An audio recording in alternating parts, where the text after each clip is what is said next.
wabarakatuh. Hai anak-anak, bagaimana kabar kalian hari ini? Semoga senantiasa sehat ya. Jumpa lagi bersama Ustazah di sini pada pembelajaran tema 8 peristiwa alam. Pada pembelajaran tema 8 kita akan belajar 4 subtema. Subtema yang pertama kita akan belajar tentang peristiwa siang dan malam. Kemudian subtema yang kedua kita akan belajar musim kemarau. Subtema yang ketiga, kita akan belajar tentang musim penghujan. Kemudian, subtema yang keempat, kita akan belajar tentang bencana alam. Nah, anak-anak, yuk kita simak bersama-sama penjelasannya. Sebelum belajar, marilah kita berdoa terlebih dahulu. Bismillahirrahmanirrahim. Rabbi zidni ilma warzuqni fahma. Ya Allah, tambahkanlah daku ilmu dan karuniakan daku kefahaman.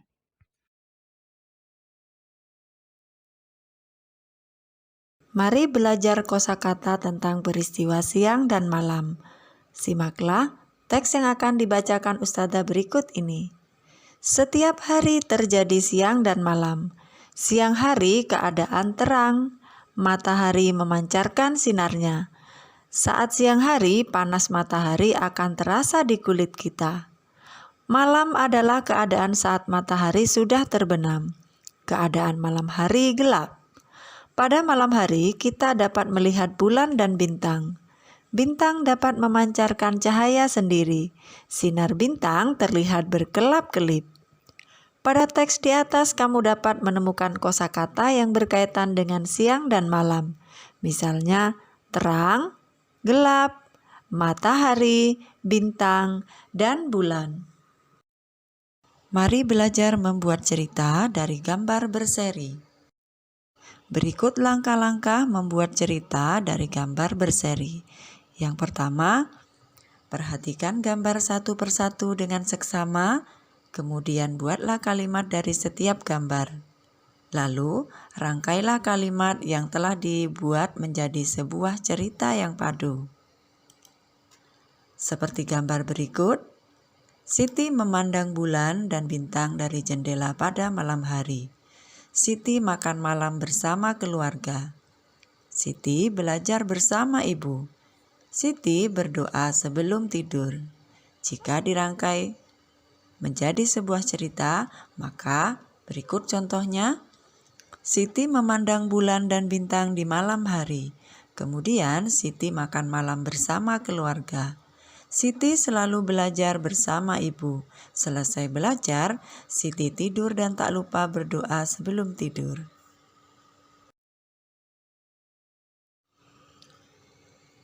Anak-anak, tahukah kalian apa itu kemarau? Di Indonesia terdapat 2 musim. Salah satunya adalah musim kemarau. Saat musim kemarau, kalian dapat melihat matahari bersinar terang, kalian dapat merasakan udara terasa hangat. Kemudian musim kemarau membuat persediaan air berkurang. Tanah pun menjadi kering. Saat udara terasa hangat, matahari bersinar terang, kalian pastinya akan merasa kulit akan terasa terbakar. Oleh karena itu, kalian butuh benda pelindung seperti topi dan payung.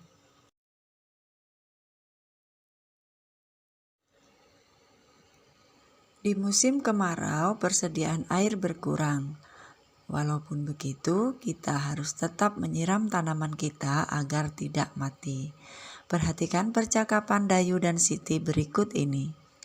Wah, kamu memang rajin sekali, Dayu. Kamu tetap menyiram tanamanmu. Terima kasih, Siti. Tanaman harus disiram setiap hari agar tidak layu dan mati. Pada percakapan tersebut terdapat kalimat pujian. Kalimat pujian tersebut diberikan Siti untuk memberikan penghargaan atas sikap Dayu. Pujian tersebut memberikan Dayu lebih semangat lagi merawat tanamannya. Kalimat pujian adalah kalimat yang menyatakan kekaguman atau penghargaan. Siti memberikan pujian kepada Dayu. Dayu menanggapi pujian yang diberikan Siti dengan cara mengucapkan terima kasih.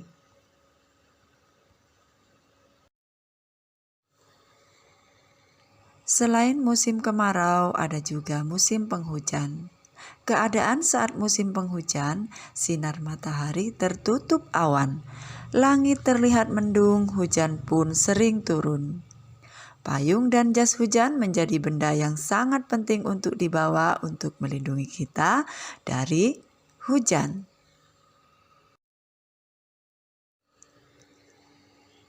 Selanjutnya kita akan belajar tentang bencana alam. Bencana alam merupakan salah satu peristiwa alam. Kita tidak menginginkan bencana alam terjadi. Kekeringan dan banjir merupakan contoh bencana alam. Bencana alam sering terjadi di Indonesia. Banyak lahan kekeringan saat kemarau. Saat musim hujan tiba, sering terjadi banjir. Banyak rumah warga yang terendam air.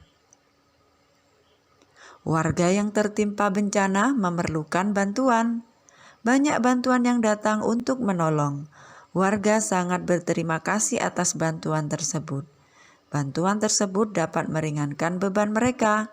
Saat mendapatkan pertolongan atau bantuan dari orang lain, kita harus mengucapkan terima kasih. Ucapan terima kasih sebaiknya diucapkan dengan tulus. Perhatikan gambar berikut ini. Gambar berikut ini adalah gambar padi dan kapas yang merupakan lambang sila kelima Pancasila yang berbunyi keadilan sosial bagi seluruh rakyat Indonesia. Sila ini memiliki makna bahwa setiap warga harus diperlakukan secara adil. Sila kelima Pancasila disimbolkan dengan gambar padi dan kapas. Padi dan kapas menggambarkan kebutuhan dasar manusia, yaitu pangan dan sandang. Contoh sikap yang mencerminkan sila kelima Pancasila, yaitu tidak pilih-pilih teman, tidak mencela hasil karya orang lain, mematuhi aturan permainan, memberikan bantuan bagi korban bencana alam. Berikut aturan menghemat air.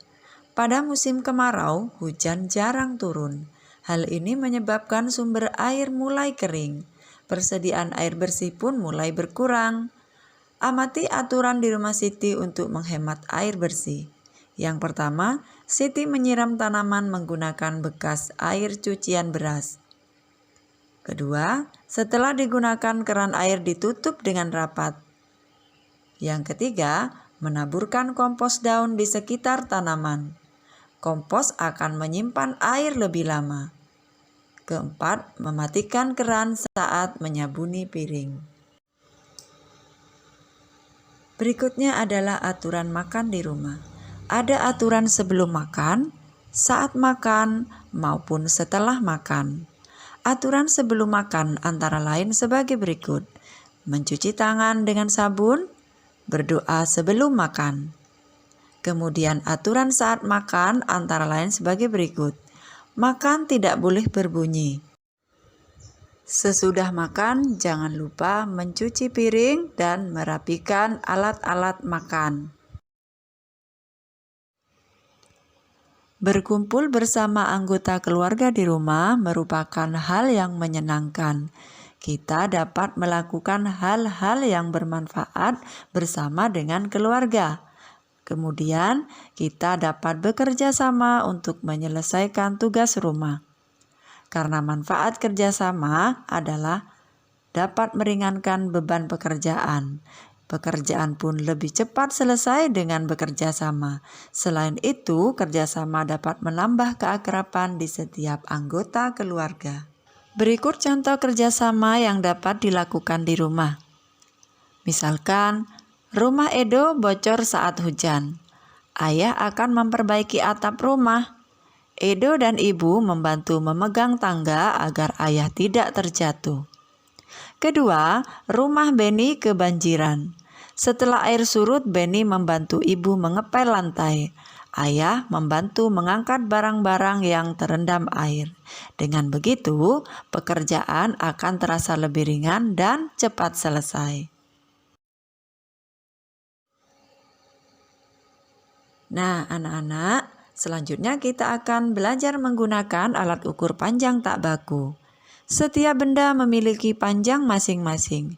Panjang sebuah benda dapat diukur menggunakan satuan tak baku. Berikut contoh satuan panjang tak baku. 1. Jengkal. 2. Langkah kaki. 3. Hasta. 4. Depa. Pengukuran panjang juga dapat dilakukan menggunakan benda-benda lain yang lebih kecil. Misalkan, panjang gunting sama dengan 5 penghapus, panjang buku sama dengan 6 korek api. Berikutnya, panjang tali sama dengan 5 jengkal.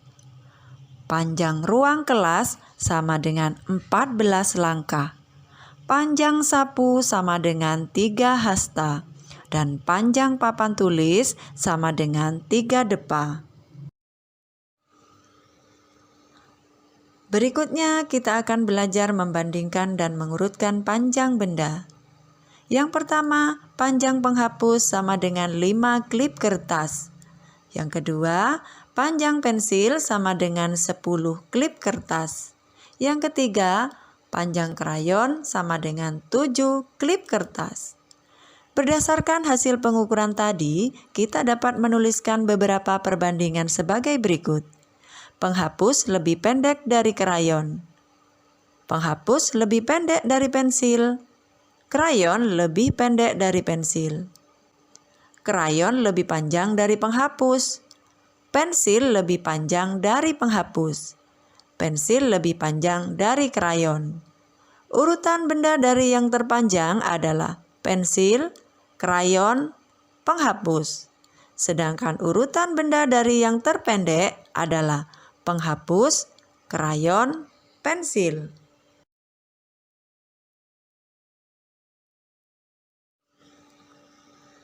Berikutnya kita akan belajar membandingkan dan mengurutkan berat benda dengan satuan tak baku. Benda-benda yang telah diukur beratnya dapat dibandingkan dan diurutkan. Gunakan satuan tak baku yang sama. Yang pertama, berat sendok sama dengan 4 kelereng. Yang kedua, berat buku sama dengan 7 kelereng. Yang ketiga, berat gunting sama dengan 6 kelereng. Gunting lebih berat dari sendok. Gunting lebih ringan dari buku. Benda yang paling berat adalah buku. Benda yang paling ringan adalah sendok. Jika diurutkan dari benda yang paling berat adalah buku, gunting, sendok. Berikutnya kita akan belajar menentukan lama kegiatan. Kegiatan yang memerlukan waktu sedikit disebut sebentar. Kegiatan yang memerlukan waktu banyak disebut lama. Contoh kegiatan yang memerlukan waktu sedikit atau sebentar seperti mencuci tangan. Contoh kegiatan yang memerlukan waktu banyak atau lama, misalkan menyetrika baju. Mengukur lama kegiatan dengan alat ukur tak baku. Lama dan sebentar merupakan ukuran waktu yang tidak baku. Kita juga dapat mengukur lama kegiatan dengan alat ukur tak baku lainnya. Contohnya, Dayu selesai merapikan buku dalam waktu 10 hitungan. Contoh alat ukur tak baku untuk mengukur lama kegiatan adalah sebagai berikut. 1. Tepukan tangan. 2. Hitungan. 3. Panjang lagu. 4. Panjang musik. Berikutnya adalah pengukuran suhu dengan satuan tak baku. Suhu merupakan ukuran panas atau dingin suatu benda. Jika suhu suatu benda semakin tinggi, benda tersebut akan semakin panas. Jika suhu suatu benda semakin rendah, benda tersebut akan semakin dingin. Kita dapat merasakan suhu dengan menyentuhnya. Kita dapat menyentuh benda dingin seperti es. Kita juga dapat menyentuh benda yang suhunya normal seperti buku. Jangan menyentuh benda panas untuk mengetahui benda panas. Cukup dilihat saja atau didekati. Es batu bersuhu dingin. Air mendidih bersuhu panas. Air dari keran bersuhu normal.